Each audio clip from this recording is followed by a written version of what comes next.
Wakazi wa maeneo ya Katumba na mji wa Tukuyu wanasema barabara hiyo imekuwa hitaji la muda mrefu, hasa ikizingatiwa kuwa hutumika kusafirisha mazao muhimu ya biashara kama vile ndizi, parachichi, viazi, chai na kahawa.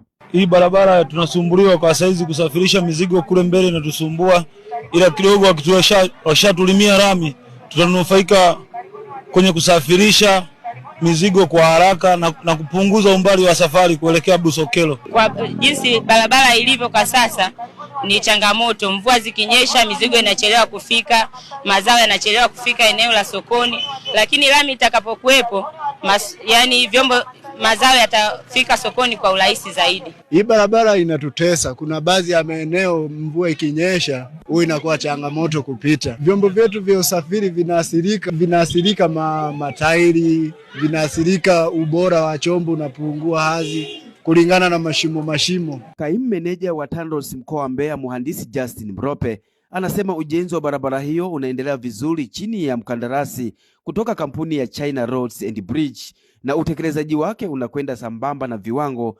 vinavyotakiwa. Urefu wake jumla ni kilomita 79.4 na tayari serikali ilishajenga loti za kwanza, loti 1 na loti 2 ambazo hizo zilishakamilika na tayari zina lami. Kwa hiyo ambacho kilikuwa kimebaki ni kuunganisha hizo sehemu za katikati ambazo zilizobaki, ambayo sasa ni hiyo loti 3 na loti 4. Lakini loti zote mbili tayari contractor alishapata advance payment. Kwa hii loti 3 tulimlipa bilioni 4.7 na kwa loti 4 amelipwa bilioni 2.6. Rungwe ni wilaya yenye halmashauri mbili, yani Rungwe na Busokelo. Kilimo ndicho uti wa mgongo kwa zaidi ya 90% ya wakazi wake.